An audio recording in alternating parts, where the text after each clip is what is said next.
안녕하십니까. 2015년 4월 6일 월요일 정범구의 생방송 오늘입니다.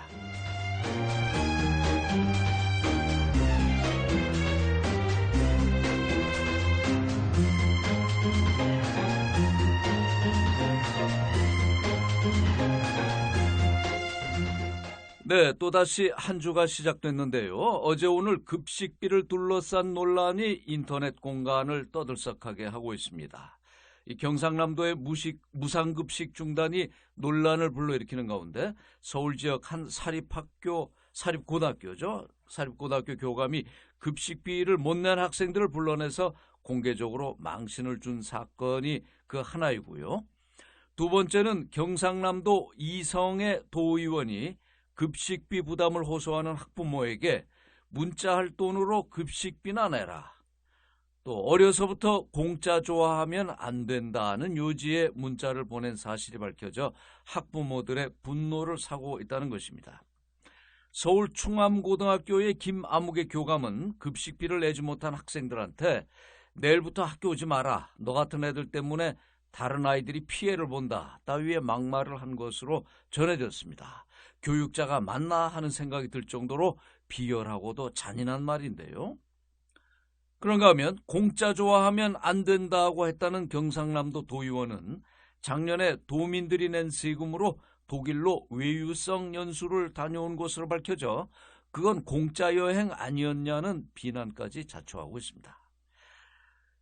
옛부터 우리말에 이런 말이 있습니다. 내 논에 물 들어가는 소리와 내 새끼 입에 밥 들어가는 소리가 제일 듣기 좋다는 말입니다.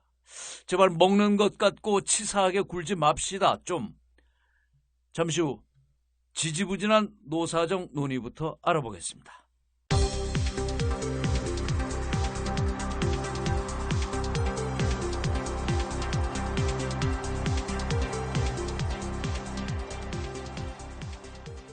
지난 금요일 한국노총은 현재 5대 수용 불가 사안에 대한 전향적인 안이 제시되기 전에는 회의에 참석하지 않겠다는 입장을 밝히면서 이 노사정 대타협 대표자 사인회동 주말에도 이루어지지 못했는데요.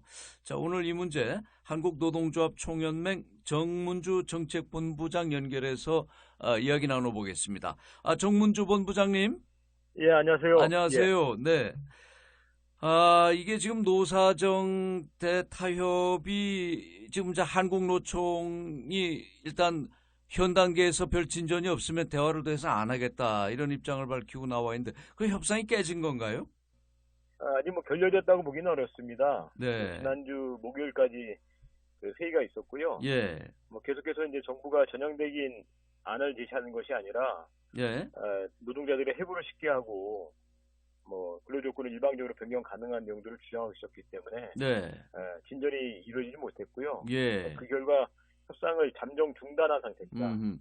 지금 이제 노조는 5대 수용 불가 사항을 얘기하는데 우선 가장 최대 쟁점으로 되어 있는 건 어떤 부분인가요, 특히? 취업규칙 불이익 변경이 가장 큽니다. 그게 무슨 말이죠? 조금 일반인들을 위해서 설명을 해 주신다면요. 예. 네. 우리 이제 근로조건을 정하고 있는 것은 몇 가지 있는데요. 네. 일단 법률상에 우리 근로기준법이 있고요. 예. 노동조합이 있는 경우는 단체 협약이 있습니다. 네. 노동조합이 없다 치더라도 회사에 이제 사규라고 하는 취업규칙이 있죠. 그렇군요. 네. 이 취업규칙이 이제 근로조건을 먼저 더 명시하고 있는 건데요. 네. 정부가 이 근로조건 명시되어 있는 취업규칙을 네. 그동안에는 불이익하게 바꿀 경우에 노동조합 과반수 동의를 받거나 예. 노조가 없는 경우에도 집단적으로 개별 근로자들의 과반수 동의를 받을 경우에는 바꿀 수가 있었어요. 아하. 근데 이 취업 규칙은 기업체마다 조금씩 다른가요? 아니면 어떤 표준안이 있었던 건가요? 대체로 임금, 근로시간, 고용, 산업안전 모든 내용들이 다 명시가 되어 있습니다. 그렇군요. 노조가 없는 경우에도 취업 규칙을 불리하게 바꾸는 경우에 그 노동자들의 과반수 이상의 그 찬성을 요구해 왔었다. 그런데 이걸 어떻게 바꾼다는 거죠? 이번에는 그 집단적 동의와 관련돼서 내용들을 네. 불이익 변경들을 몇 가지 기준을 잡아가지고요. 예. 그렇지 않은 경우에도 그렇게 동의를 받지 않아도 가능하다 이렇게 하겠다는 겁니다. 아하, 그러니까 사측에 용이하도록 취업 규칙을 일방적으로 바꿀 수 있다. 지금 맞습니다. 네, 예. 그걸 지금 이제 사용자 측이 요구를 하고 있는 거네요. 정부가 요구하고 있습니다. 이건 정부가 예. 더군다나 예. 예. 또 이거 저 일반 해고를 쉽게 한다는 건 어떤 얘기죠? 지금 이제 우리 법에는 크게 해고 관련된 게 두 가지가 있습니다. 네, 정리해고가 하나 있고요. 네, 정리해고는 이제 기업이 어려운 경우에 마지막 수나 쓸 수 있는 거고 또 그렇죠. 하나는 징계해고가 있죠. 징계해고. 예, 네. 본인이 이제 그 규칙에 의해서 회사에 예, 그 피해를 끼쳤을 경우에 그 형량에 따라서 이제 해고할 수까지 가능하도록 되어 있는데요. 네. 이 두 가지 기준이 아니라 별도로 일반 해고 가능하도록 하겠다라는 겁니다. 그러니까 해고가 가능한 게 지금까지는 정리해고나 징계해고만 가능했는데 하나 더 일반 해고라는 항목을 추가한다는 말인가요? 예. 그건 법으로 만들지 않고 네. 고용노동부가 지침으로 하겠다라는 거고요. 그 일반 해고는 어떤 경우에 해당하는 건가요? 그러니까 소위 이제 저성과자로 분류되는 성과부진자들 있죠. 네. 이 사람들과 관련돼서 사전에 뭐 교육훈련이나 전환 배치를 하고 음흠. 해고시키겠다라는 것인데요. 이미 네. 지금 많은 기업들이 특히 대기업들이 예. 이것을 남용해서 일반 해고시키는 사항들이거든요. 아하. 법을 초월해서 그렇다고 예. 한다면 노동자를 보호하는 방향으로 가져야 되는데 네. 이게 지침이 만들어지게 되면 해고가 남용돼서 네. 고용이 훨씬 더 불안해지고 정리보다 더 무시무시한 그 칼이 될 겁니다. 그렇군요. 지금 그러면 한국노총은 이 일반 해고 자체를 받아들일 수 없다는 건가요? 사실 이번 논의되는 사항들이 노동시장 이중구조 개선하자라는 거잖아요. 양극화 문제를요. 네. 그런데 오히려 노동자들을 더 쉽게 해고시키고 임금 근로조건을 깎는 이 문제는 논의 대상이 아니다라고 보는 겁니다. 이게 원래는 논의하려고 했던 게 아닌데 끼워넣기로 이런 중요한 부분을 이렇게 밀어붙이려고 한다. 이런 말씀이신가요? 네. 근데 이제 노사정 이 대화가 사실 대부분 다 월급쟁이들 노동하는 사람들인데도 많은 사람들의 관심을 못 끄는 게 너무 말들이 좀 어려운 것 같아요. 예. 지금 노동시장 이중구조화를 정부가 개선하겠다 해서 시작한다는 건데 이거는 뭘 어떻게 하겠다는 건가요? 뭐 이중구조 개선되려면 제일 큰 게 네. 가계부채 문제도 심각하고 하니까 그 전 세계 조류를 불고 있는 소득주도 성장을 통해서 네. 소득을 올리고 이게 내수 진작돼서 우리 경제 더 선순환 경제로 갈 수 있게 돼야 되는 거잖아요. 예. 노조나 뭐 좀 생각 있는 사람들이 요구하는 게 이게 소득주도 성장이죠. 네. 예. 그리고 비정규직들 차별을 없애고 비정규직을 줄여줘야 됩니다. 네. 정부는 지금 비정규직을 사용기한 2년 더 확대해서 4년으로 가고 예. 파견 업무 범위를 연세 드신 분들까지 더 확대시키고 예. 전문직들 늘리겠다라는 거잖아요. 근데 이게 노동시장 이중구조화를 더 악화시키는 거지 이게 개선하는 건가요? 그렇죠. 근데 왜 정부는 뭐 이 문제가 해결이 안 되면 마치 경제가 안 풀리는 것처럼 얘기를 해가고 있는데요. 그러니까 접근 자체를 좀 잘못하고 있습니다. 저희가 이 협상 초반기부터 제기했던 것들이 예. 노동시장 전체 문제를 제기하기 위해서는 예. 정규직과 비정규직 간의 문제가 아니라 노동과 자본 간의 문제에서 어떻게 불균형을 해소하고 갈 것인지를 접근해야 된다라고 얘기했었는데요. 예. 계속 정부와 사용자 단체에서 입장은 정규직들이 기득권 놓게 되면 네. 비정규직들이 나아진다 이런 논의를 하니까 아하. 얘기가 더 이상 진전되지 않는 거죠. 네. 자, 이런 연장선상에서 또 휴일 근로의 연장 근로 포함 주 52시간제 단계적 시행. 이건 무슨 말이죠? 지금 법원이 우리 근로기준법이 주 40시간 5일제잖아요. 그렇습니다. 여기 이제 노사합의 하게 되면 12시간이 주당 가능합니다. 연장 근로로요? 예, 네. 그럼 52시간이죠. 예. 근데 이제 고용노동부가 일주일을 해석을 내리는데요. 예. 일주일이 7일인데 5일로 해석을 내립니다. 주 5일 근무제니까. 네. 예. 근데 법원이 이제 판결을 내리고 있는데요. 예. 일주일은 월화수목금토일 7일이지 어떻게 7일. 5일이냐. 예. 이게 예. 상식적인 거다. 예. 그래서 토요일날 일요일날 일하는 것도 52시간 범위 안에 들어오는 것이다. 이렇게 판결을 내리고 계세요. 그게 법원의 판결이고요. 네. 예. 그러면 이제 법원의 판결을 맞춰서 입법이 되면 되는데요. 예. 노동부는 이제 52시간 안에 기업들이 들어오질 못하니까 별도로다가 더 시간을 더 부여하자. 8시간을 60시간을 부여하자. 그러니까 노동 시간을 더 늘리자는 거네요. 예. 고용노동부와 사측의 주장은. 맞습니다. 네. 또 하나 쟁점이 정년 연장 및 임금 피크제 의무화인데요. 이거는 지금 입장들이 어떻게 갈리나요? 이 정년이 내년부터 이제 60세 시대가 열리게 되잖아요. 네. 그가 이제 9개월도 채 남지 않았습니다. 예. 근데 이제 기업 부담을 제기하면서 정부가 제기하는 것들이 정년 60 가더라도 중간에 임금을 삭감할 수 있게 임금 피크제 도입하자. 예. 그리고 지금 호봉제를 좀 줄여서 예. 연봉 성과급제로 가자, 뭐 진급제로 하자 이렇게 주장하는 겁니다. 예. 근데 임금 피크제는 노동자 입장에서도 그 정년을 보장받기 위해서 요구하는 측면도 있는 거 아닌가요? 그래서 저희 주장은 그렇습니다. 그러니까 임금 피크제는 네. 일률적으로 진행시킬 것이 아니라 예. 각 기업들이나 개별 노동자들의 사정이 틀리기 때문에 예. 그 특별한 사정에 맞춰서 도입할지 말지를 정할 수 있도록 노사 자율로 가야 된다라는 것이고요. 예. 특히 이제 청년 고용도 요새 이제 문제되고 있잖아요. 그렇죠. 근데 임금 싫어. 피크제만 예. 실시해서는 예. 청년 고용이 늘지가 않습니다. 그래서 노동시간 피크제를 하자 우리 한국노총은. 아, 일자리 나누기를 하자 이런 말씀이신 건가요? 노동시간 네. 줄인 것만큼 청년 고용을 더 늘리자는 거죠. 예. 예. 근데 그거는 뭐 기업 쪽에서 안 받나요? 비용 부담 때문에? 오히려 이런 방향으로 가져야 되는데 네. 일관되게 이제 임금을 예. 성과연봉제로 가야 되고 임금 피크제 일률적으로 도입해야 된다. 이런 예. 접점을 찾지 못합니다. 예. 자, 지금 얘기 들어보면 이제 노동계 측과 정부 사용자 측이 이렇게 이 협상의 여지가 있을까 싶기도 한데요. 근데 문제는 지금 이게 노사정위원회가 이제 노동조합, 사용자, 정부 그리고 공익위원이라는 걸로 이렇게 사자 구성으로 되어 있는 거 아닙니까? 맞습니다. 그런데 사실은 중립 위치에 있어야 되는 정부나 공익위원들이 별로 중립적이라고 안 보이는 것 같아요. 어떻게 보시나요? 네, 맞습니다. 그러니까 근본 협상이 첫 단추부터 잘못 구했다라고 지금 보이는데요. 예. 사실 정부가 먼저 안을 제시하거나 이런 적이 단 한 번도 없었습니다. 노사정위 역사 속에서. 누가 그러면 제시합니까? 그 기획재정부와 노동부가 사실 작년 가을 연말에 이미 정부 입장들 다 발표를 해버렸죠. 예, 예. 이대로 가야 된다라고 하니까 아하. 사용자들은 자기들이 주장하는 내용들이 받아들여진 거고요. 예. 그러니까 일체에 응하지는 않습니다. 진전을 보이질 못하고요. 그러니까 시간이 가면 갈수록 더 멀어지는 형태로 가게 되고요. 그러니까 노동조합에만 일방적으로 이걸 받아들이라고 지금 강요하는 사항으로 보이네요. 예, 맞습니다. 예. 지금 여기 노사정 대화에 지금 한국노총만 참가하고 있죠. 민주노총은 참가를 안 하고 있는데 그건 왜 그렇습니까? 각 노동조합마다 자기 이제 사정이 있기 마련인데요. 예.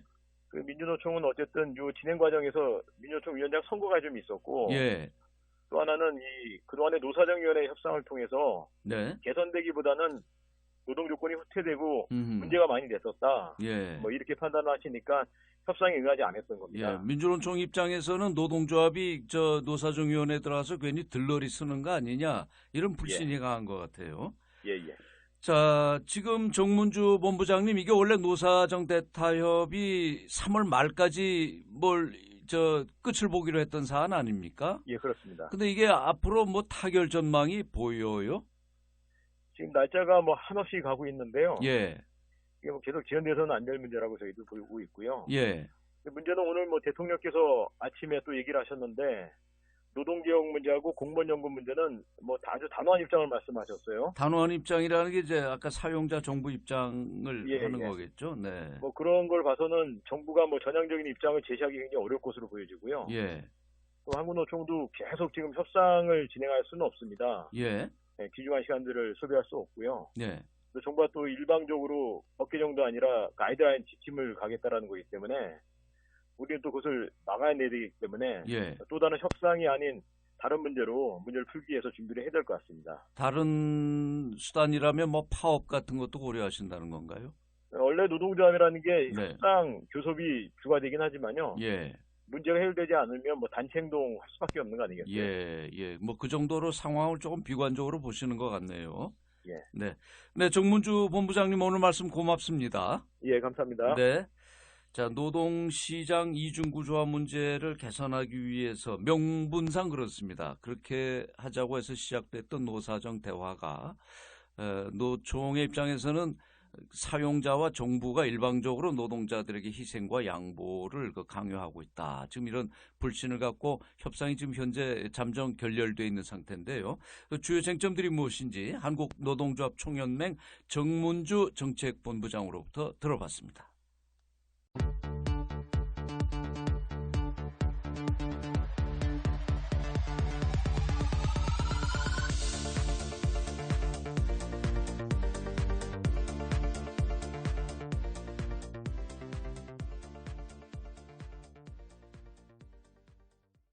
네, 매주 월요일 마련되는 통신원 현장 보고 시간입니다. 지난 한 주 또 유럽에서는 어떤 문제들이 논의되고 있는지 파리 목수정 통신원 연결합니다. 여보세요. 네, 안녕하세요. 안녕하셨어요. 네. 오늘 말씀해 주실 건 어떤 얘기인가요? 예, 오늘은 3월 말에 프랑스 하원을 통과한 안락사법과 관련해서 얘기를 전해드리겠습니다. 예. 그 안락사를 허용하는 법안이 통과됐다는 건가요? 네, 그렇습니다. 일단 완벽하게 통과된 거는 아니고요. 네. 상원에서 5월 달에 다시 표결이 있을 예정인데요. 예. 일단 하원에서는 상당히 압도적인 표차로 아하. 거의 한 10% 정도만의 반대가 있었고, 예. 90% 그러니까 집권 여당과 제1야당이 예. 함께 법안을 발의했기 때문에 네. 상원에서도 무사히 통과될 것으로 예측이 되는 안락사법이 프랑스에서 통과가 된 것이죠. 그렇군요. 네.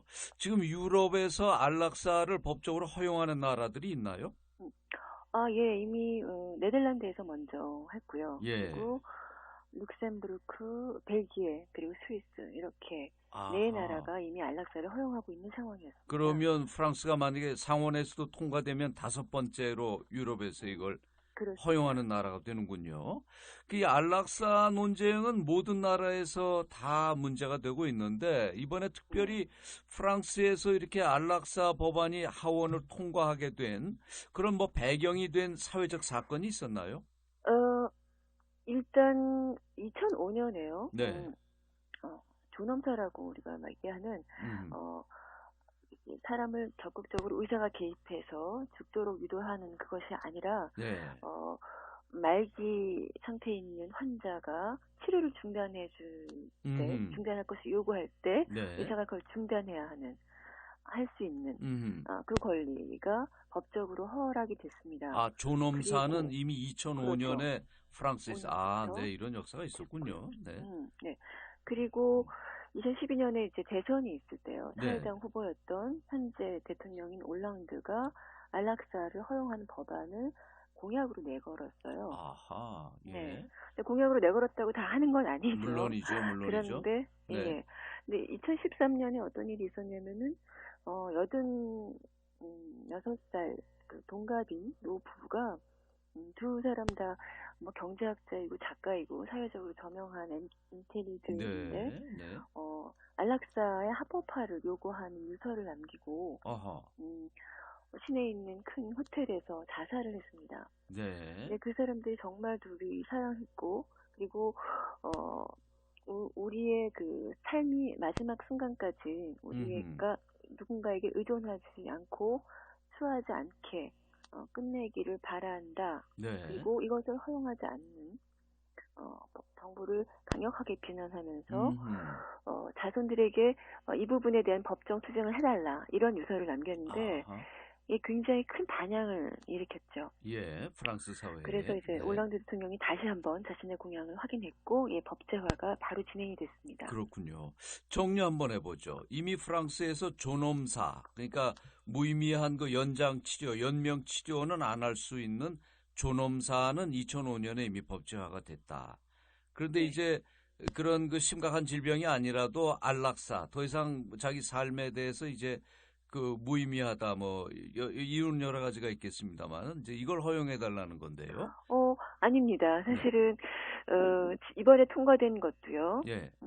환자 본인이 원할 경우 그리고 말기에 이르렀다고 생각될 경우에 의사가 개입할 수 있는 권한을 확대하는 겁니다. 그러니까 아하. 그 존엄사는 치료를 중단하는 거고요. 네. 이번에 통과된 법안은 사실은 정확하게 말하면 깊고 지속되는 잠에 예. 대한 수면 그러니까 에 대한 권리를 의학적 권리를 이제 허락한 건데요.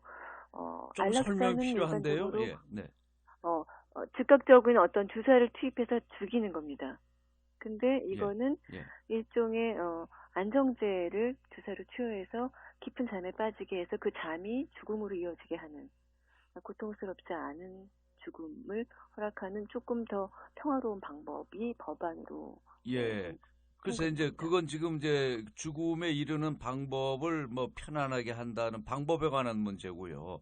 네, 만약에 안락사를 법적으로 허용한다라고 할 때 네. 이게 오용될 수도 있고 아무나 다 원한다고 안락사를 허용한다면 이것도 좀 문제가 되지 않을까 싶은데요. 예, 그렇죠.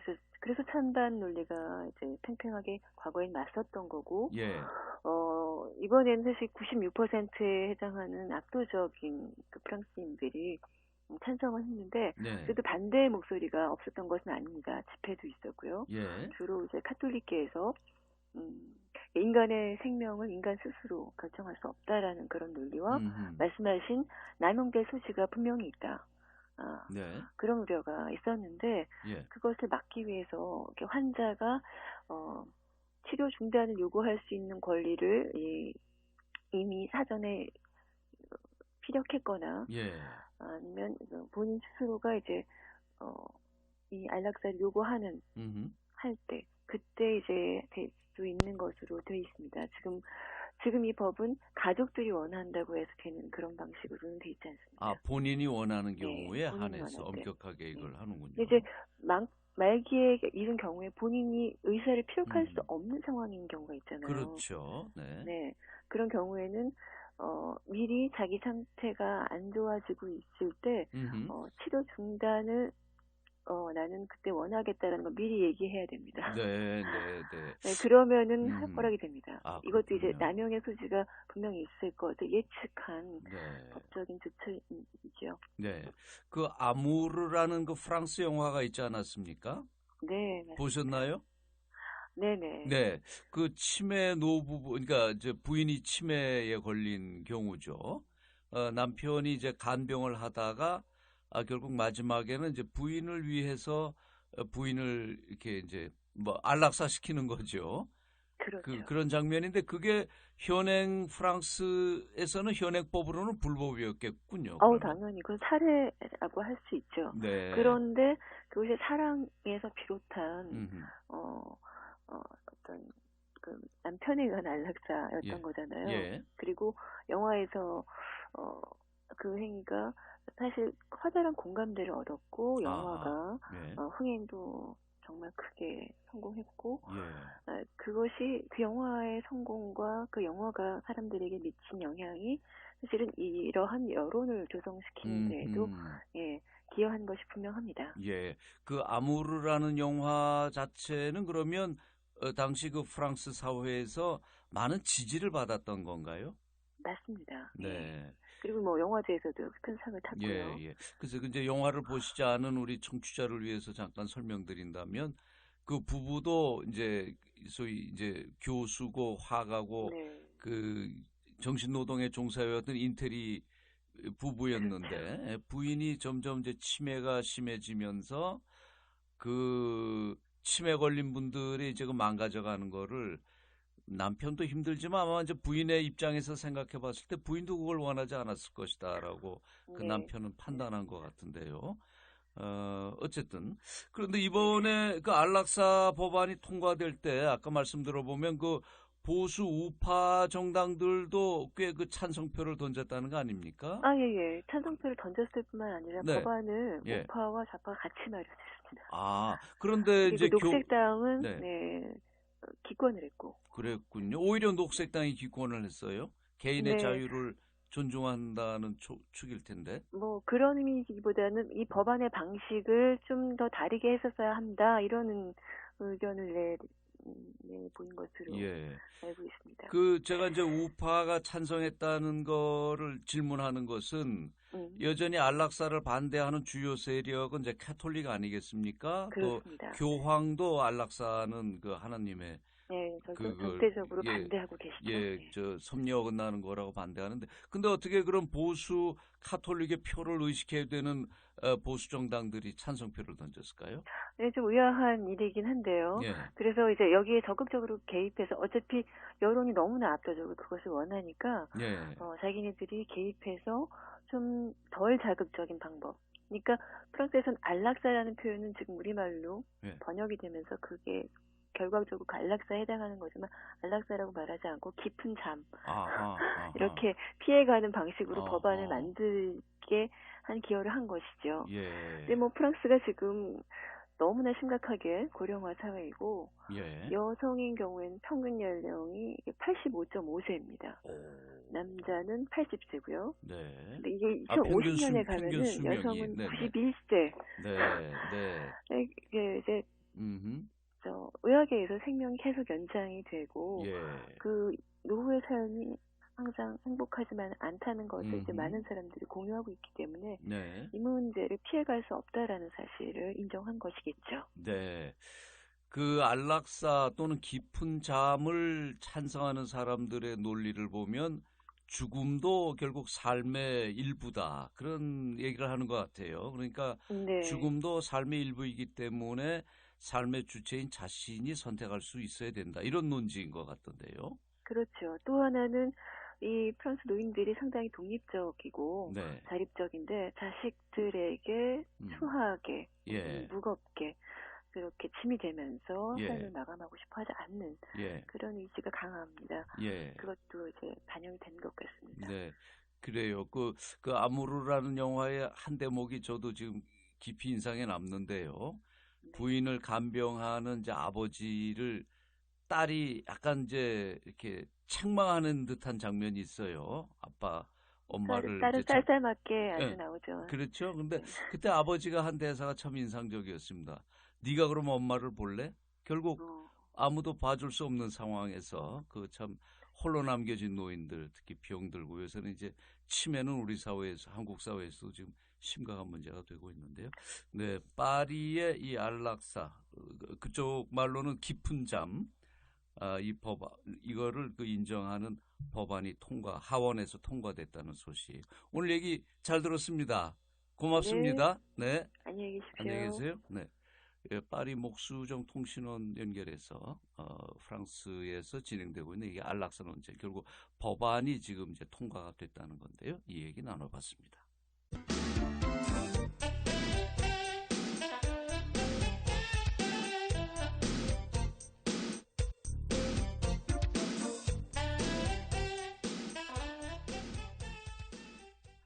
네, 격주로 마련되는 고원의 관점이 있는 시사비평 시간입니다.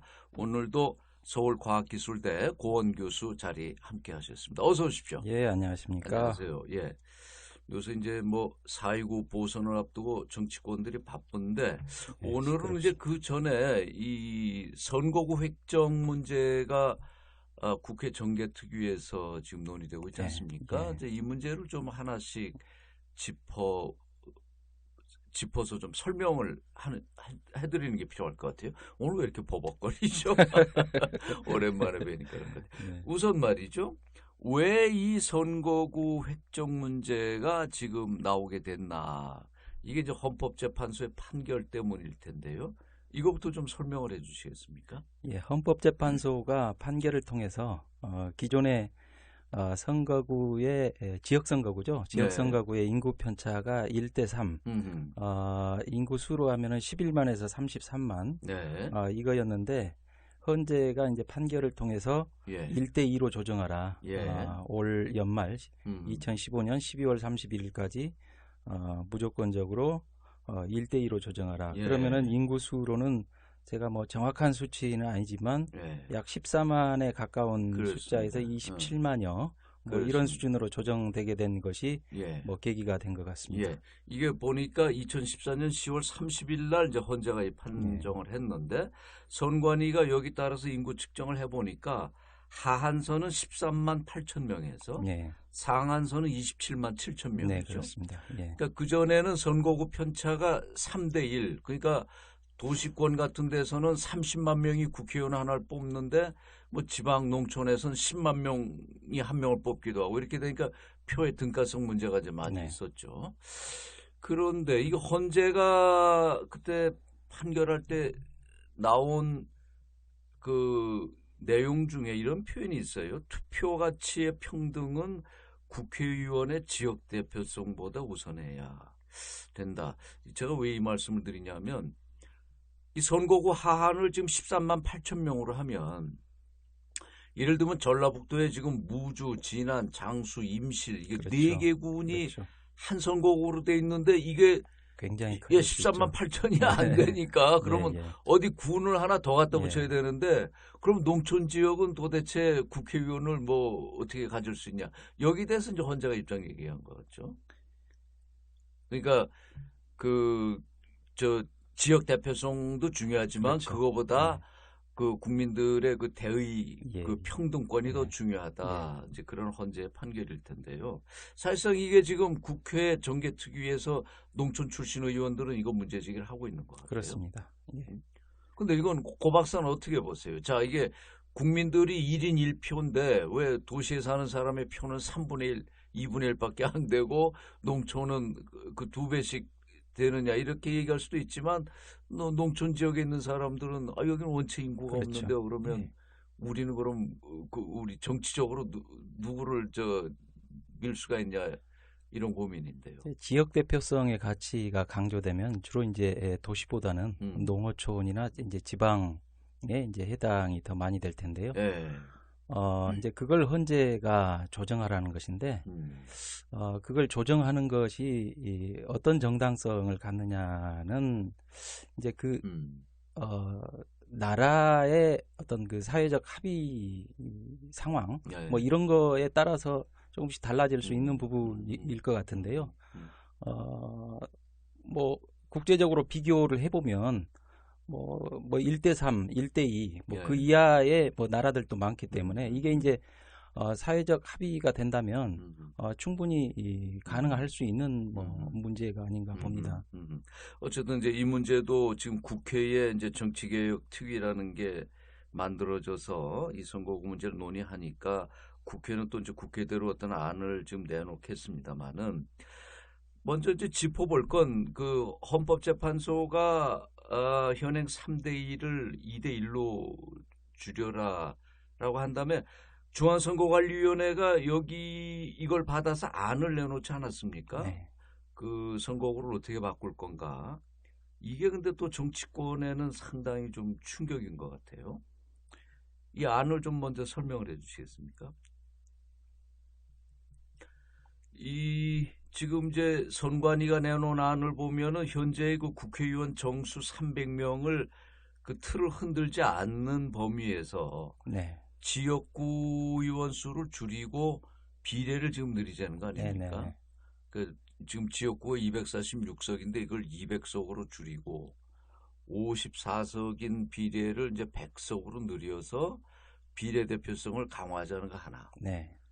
또 하나는 지금 이제 246개 그 국회의원 선거구가 있는데 이걸 지금 이제 뭐 아까 말한 무주진한 임실 장수를 어디다 뜯어 붙이고 뭐 이제 이런 고민이 많으니까 차라리 선거구를 전국을 6개 그 광역 지역별로 나눠서 하자는 거 아닙니까? 예. 근데 이걸 정치권은 좀 받아들이기 어려운 예. 것 같아요.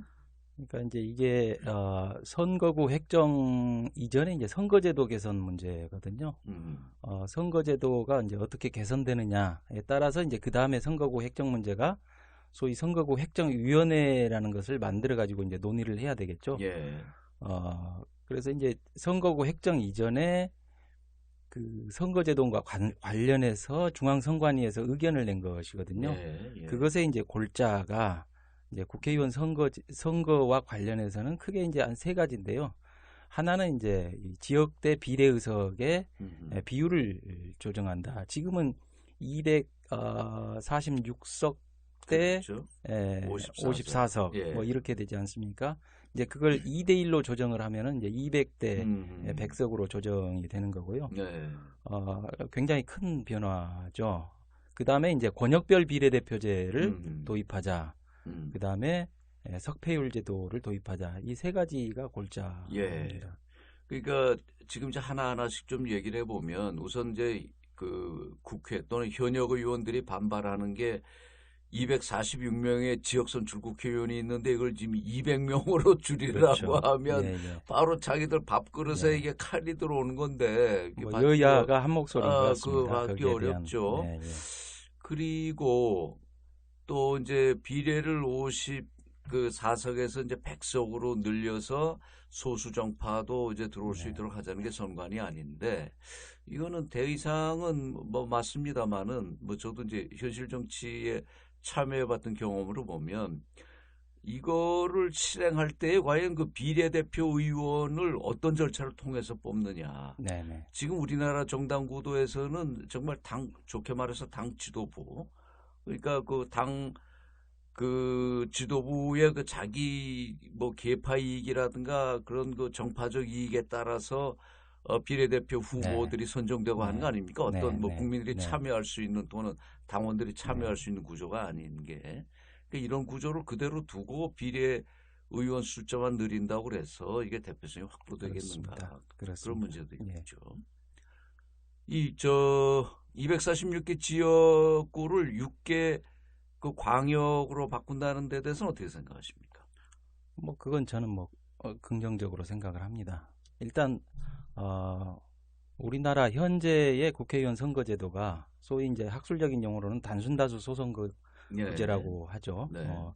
한 선거구에서 1인을 뽑는 뭐 그런 선거구제인데 이 선거구제 하에서 우리나라의 소위 그 대표성의 불비례성 이게 대단히 심각하거든요. 이를테면 지난 19대 총선에서 소위 부산, 울산, 경남 같은 경우는 당시 이제 야권 연대로 선거가 치러졌고요. 야권에서는 그렇죠. 그런 어떤 구도로 봤을 때 야권이 얻은 득표율이 한 39% 정도 될 거예요. 근데 지금 현재 의석수는 3개거든요. 그렇죠. 3개면은 비율로 따지면 7%입니다. 그러면은 39% 대 이제 7%, 이 벌써 이제 32%의 불비례성이 발생한다라는 것이고요. 이제 이건 엄청난 불비례성이죠. 그렇죠. 그다음에 이게 이제 호남 쪽으로 가도 그 정도는 좀 약하지만 광주, 전남, 특히 이제 광주 같은 경우 제가 계산을 해보니까 거기에서도 뭐 20% 가까운 불비례성이 발생을 할 겁니다. 근데 이런 것들을 개선해야 된다. 그렇게 함으로써 어떤 이 대표성을 증진시키는 뭐 이런 차원에서 권역별 비례대표제를 도입하는 것은 일단은 뭐 대단히 긍정적으로 저는 뭐 그렇게 생각을 합니다. 그 지금 이제 이 단순 다수 소선거구제 그러니까 그 실제로는 몇 년 전인가 그 충남의 어느 지역구에서는 후보들이 뭐 여럿이 나와가지고요. 당선자가 20%대 득표로도 국회의원이 됐거든요. 그러면 나머지 그 지역에 뭐 60, 70%가 넘는 나머지가 사표가 되는 것이죠. 표는 다 이제 사표가 되고 그렇죠. 그 사람들이 대표되지 못하는 것이죠. 제 경험으로 봐도 말이죠. 제가 2000년에 경기도 일산에서 출마를 했을 때 제가 당선되긴 했습니다만 그때 투표율이 한 54%인가 됐고요. 제가 득표한 게 한 46%인가 이렇게 됐어요. 여럿이 후보가 나왔기 때문에. 그리고 이거를 전체 유권자 대비해 보니까 전체 유권자의 한 25% 정도가 저를 찍은 거더라고요. 그러면 나는 당선돼서 국회에 들어가 있지만 늘 뒤통수가 근질근질한 게 지역 유권자의 4분의 1만 나를 찍어서 그걸 가지고 내가 지역을 100% 대표하고 있는 건데 이런 불비례성을 생각하면 선관위가 6개 그 광역별로 나눠서 한다는 건 사표를 줄인다는 데서 상당히 큰 의미가 있거든요.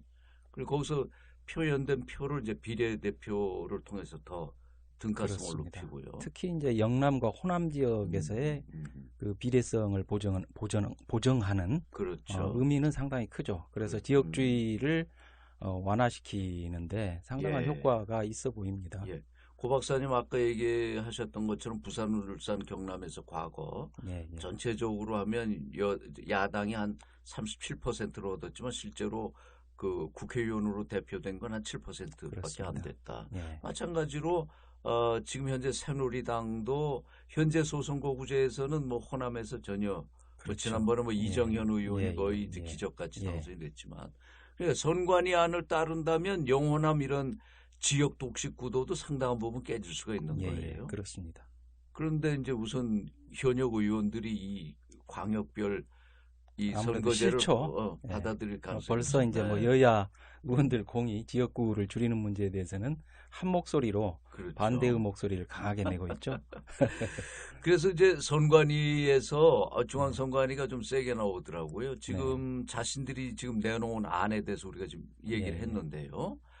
중앙선관위는 이 안을 자기들이 내놓은 안을 국회 정개특위에서 뭐 심의하고 뭐 거기서 수정한 거를 얘기할 게 아니라 자기들이 내놓은 안을 심의 없이 바로 국회 본회의에서 표결에 붙여달라 이렇게 요구를 하고 있어요. 네. 그러니까 실제로 현역 국회의원들이 여기 이제 이 개편 논의에 참여하면 이게 완전히 자기들 욕심대로 뜯어맞히면 소위 이제 게리맨더링이 될 거라는 우려를 갖고 있는 거죠. 과거 전례가 계속 그렇게 되어 왔으니까 이제 그걸 우려해서 그렇게 한 거고요.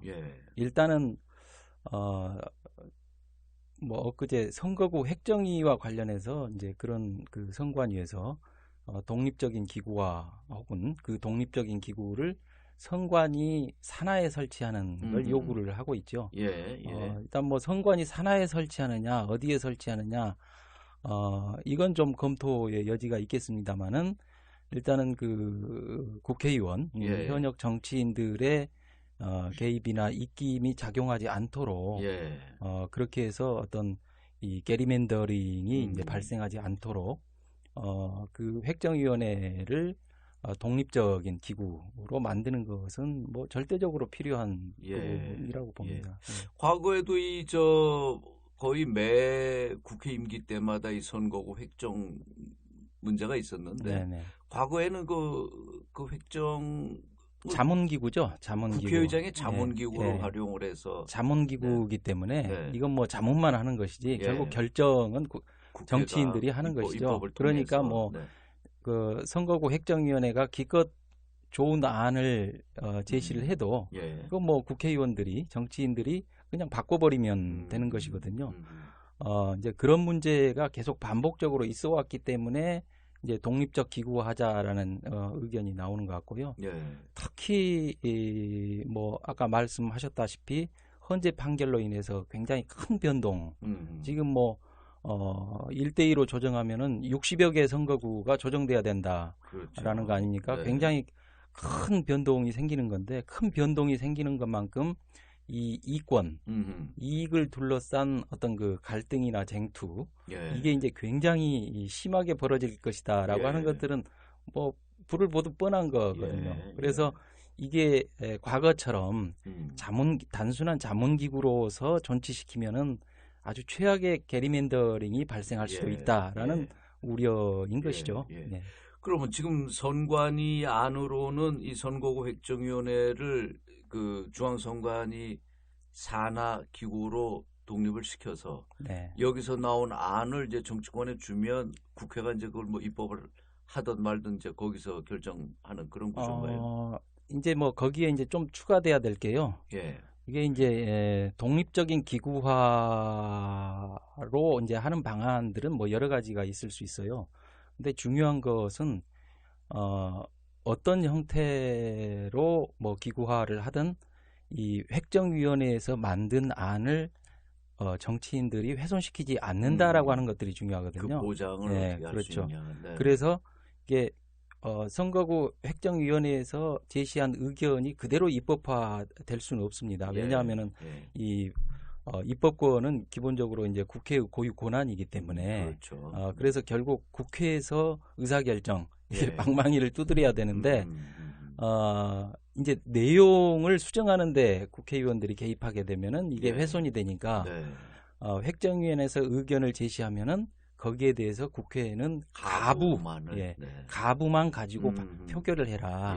이제 이런 어떤 전례들은 외국에서도 정치개혁을 실험하면서 뭐 있었던 전례들이 외국에서도 있습니다. 지금 중앙선관위의 입장이 바로 그건 것 같아요. 자기들이 그 안을 냈는데 이거 자체를 갖고 국회가 표결을 해라. 이거 뭐 정치개혁 특위에 이걸 넘겨서 거기서 또 뭐 자기들 이해관계에 따라서 누더기를 만든 걸 가지고 얘기하지 말고.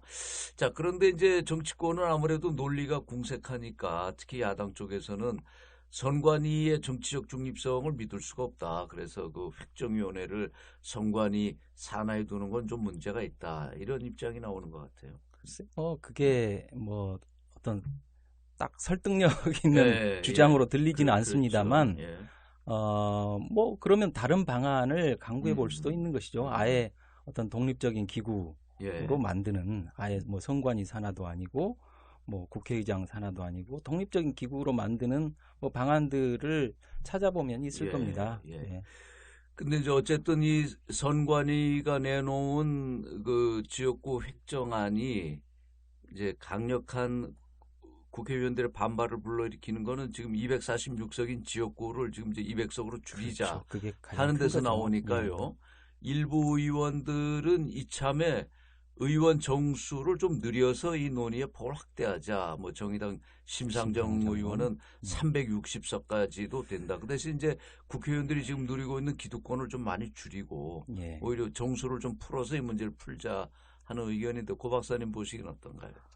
저도 정치학자입니다만은 정치학계에서는 뭐 의원 정수를 늘리는 쪽에 이제 의견을 대체적으로 가지고 있죠. 이제 논리적으로 또 뭐 논리적으로 보면 의원 정수를 늘리는 게 맞아요. 그러니까 심상정 의원이 한 350, 60석 정도로 이제 늘리자라는 의견을 내놨는데 어떤 외국의 사례나 또 뭐 지금 우리나라의 어떤 뭐 현실적인 여러 가지 여건을 보더라도 뭐 그 정도 늘리는 것은 그렇게 무리스러워 보이지는 않습니다. 사실 이제 이제 그 사실 국회의원이 기득권, 특권을 축소해야 된다, 뭐 그런 주장들에 대해서는 많은 공감대가 이루어져 있지 않습니까? 사실은 이게 국회의원 정수를 늘리면은 이게 그 국회의원들의 특권이나 기득권이 상당히 축소되는 효과도 생기게 되는 거예요. 희소가치가 그렇죠. 희소가치가 그렇죠. 희소가치가 이제 국회의원 한 100만 명 만들죠. 이제 뭐 그건 이제 뭐 좀 너무 무리한 것이고요. 그래서 또 뭐 좀 더 다양하고 많은 폭넓은 국민들이 국회의원들에 의해서 대표되면 그게 이제 국민들의 이익이 되는 거고요. 그래서 뭐 외국의 사례를 봐서도 이제 그렇게 무리스러워 보이는 주장은 아닌데 다만 어쨌든 현실이 현실인 만큼 국민들이 거기에 대해서 아직 동의를 하기에는 좀 요원한 상황이다. 지금 이게 이제 굉장한 딜레마인 것이죠. 이 딜레마를 이제 어떻게 풀 것이냐, 이제 이런 부분인데요. 그래, 그 문제가 우선 이제 국민들 속에 그 정치 혐오 분위기가 우선 강하니까 당장 이제 의원 정수를 늘리자라는 주장이 나오면 SNS에서 댓글 달리는 게 욕부터 나오는 게 현실이죠. 또 하나 근데 우리가 간과해서 안 될 것은 이 의원 정수 문제 나올 때 정치 혐오를 부추기는 게 이 보수 언론 쪽에서 특히 심하지 않나 하는 생각이 들어요. 저는 이제 제가 그 현실 정치를 경험해 본 입장에서 정치 혐오, 물론 정치가 혐오스러운 현실도 있지만 과다하게 정치 혐오를 부추기는 세력들도 있습니다. 그건 뭐냐면 그 선출직에 대한 그 무력화, 이런, 그게 이제 제가 지금 일부 보수 언론 얘기를 들었습니다만은 사실상 한국에서는 그나마 선출된 권력이 행사하는 권력이 점점 제한되어 가고 있지 않습니까? 뭐 예를 들면 뭐 법원이라든가 대법관 구성에서부터 또 언론이라든가 재벌이라든가 검찰이라든가 선출되지 않은 권력이 어떻게 보면 선출된 권력보다 훨씬 더 강하고 무소불위의 권력을 행사하는데 이런 세력들이 오히려 그 선출된 권력의 존재를 불편해하는 거 아닌가? 그런 데서 정치 혐오를 의도적으로 부추기는 그 세력도 있지 않나? 저는 그런 의심도 가져봤습니다. 그런 점들이 있겠죠. 그런 점을 같이 보면서 의원 정수 문제를 조금 그 냉정하게 필요하다면 그 볼 필요도 있지 않겠는가? 뭐 희소성 얘기 아까 하셨습니다만 만약에 의원들의 특권에 대한 국민적 거부감이 있다면 그런 뭐 그 특권들에 대해서 합의 논의를 거쳐서 과연 어떤 것들이 특권인지 내려놓는 이제 한국의 경우 이제 선출된 권력에 대한 어떤 불신, 뭐 더 나아가서는 혐오감 이런 것들이 굉장히 예, 강합니다만 객관적으로 보면 한국은 이 선출된 권력의 비중이 사실 약한 나라예요. 그렇죠. 미국만 가도 뭐 네. 각 주에 뭐 검찰총장, 네. 그러니까 이게 연방 검찰총장이 아니라 예. 각 주의 검찰총장 뭐 이런 것까지도 전부 선거를 통해서 선출을 하지 않습니까? 경찰청장도 예. 그렇고요. 네. 뭐 선출된 권력이 늘어나면 그만큼 유권자들의 어찌됐든 뜻에 의해서 통제되는 범위가 커지는 거거든요. 네. 네, 오늘 고은 박사와 함께 짚어본 관점이 있는 시사비평. 오늘은 뭐 좀 내용이 있는 얘기를 우리가 했나요? 예, 정치하면 먼저 거부감을 갖는 분들이 많은데, 그러나 사실은 정치가 아직도 많은 걸 틀어주고 있는 현실에서 정치의 그 굴러가는 속성을 정확하게 보는 것도 필요하다는 생각을 합니다. 오늘 서울과학기술대 고은 교수와 함께 진행한 시사비평이었습니다. 오늘 말씀 고맙습니다. 예, 고맙습니다. 네, 오인영 교수의 책 읽어주는 라디오, 이제 저희 정봉구 생방송 오늘의 아주 무시할 수 없는 코너로 자리 잡았습니다. 이번 주는 나무야 신용복 선생의 책을 중심으로 진행합니다.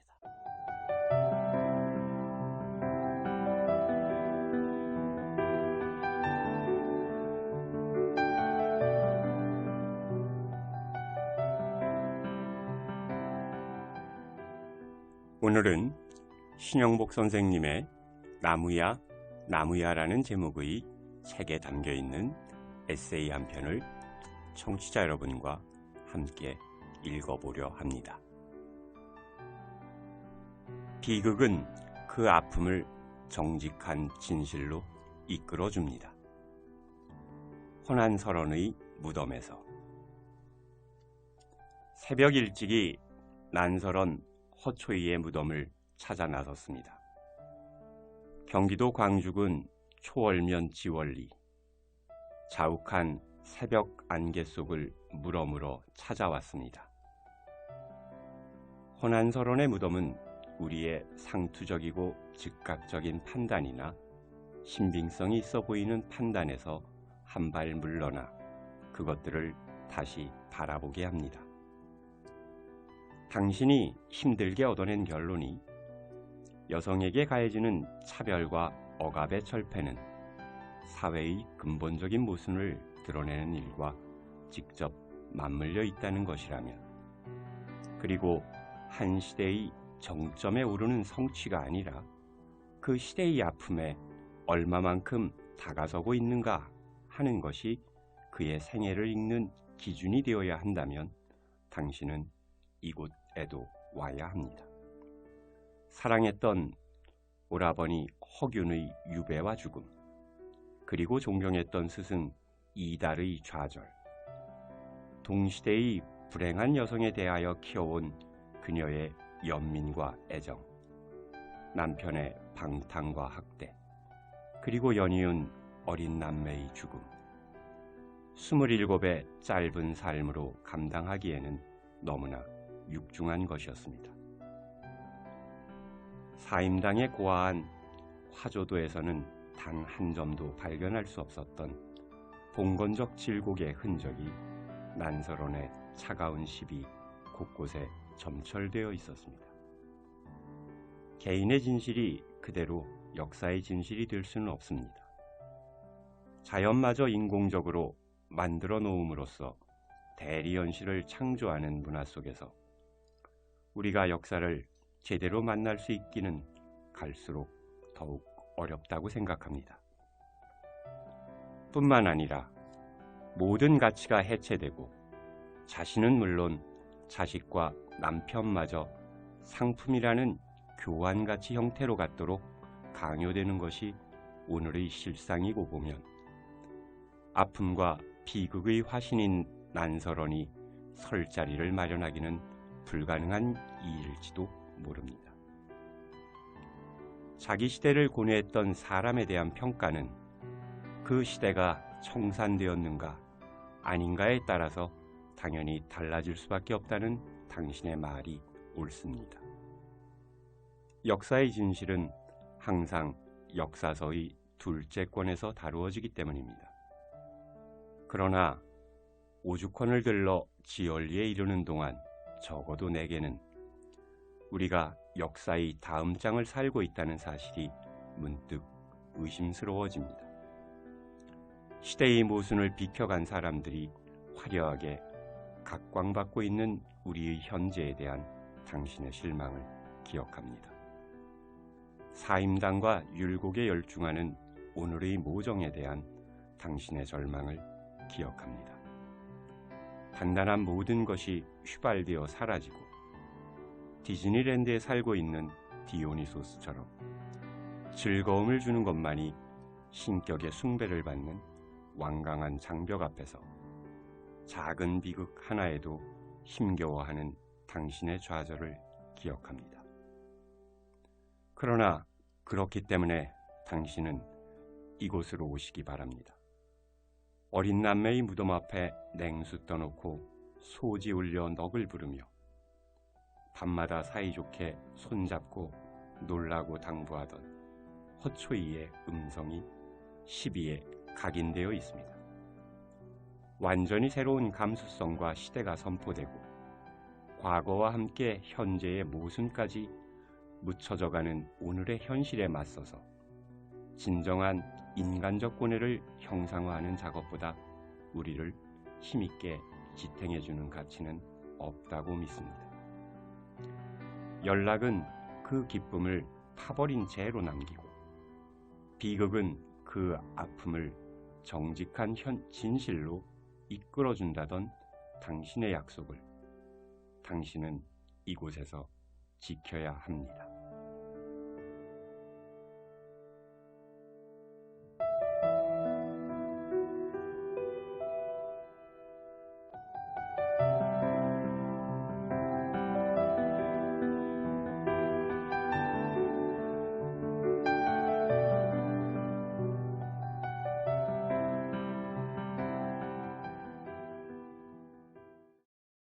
네, 이 오인영 교수의 책 읽어주는 라디오 참 저 개인적으로도 아주 매력적인 시간인 것 같아요. 음성도 좋으시고 잘 들었습니다. 네, 지난주 금요일에 열렸던 개국기념 토크 콘서트 애청자 여러분들 성원으로 잘 끝났습니다. 많은 분들이 참석해서 축하해 주시고 또 함께 공연을 즐겼는데요. 점점 사라져가는 이웃을 되찾고 경쟁보다는 협동을, 차별하고 따돌리기보다는 연대하고 함께하는 사회, 그런 사회를 만들어가는데 정보본부의 생방송 오늘이 함께해야겠다는 각오를 그날 특별히 다졌습니다. 자, 봄밤이 서서히 깊어가고 있습니다. 평안한 저녁 시간 보내시기 바라고요. 저는 내일 저녁 7시에 다시 여러분 찾아뵙겠습니다. 안녕히 계십시오.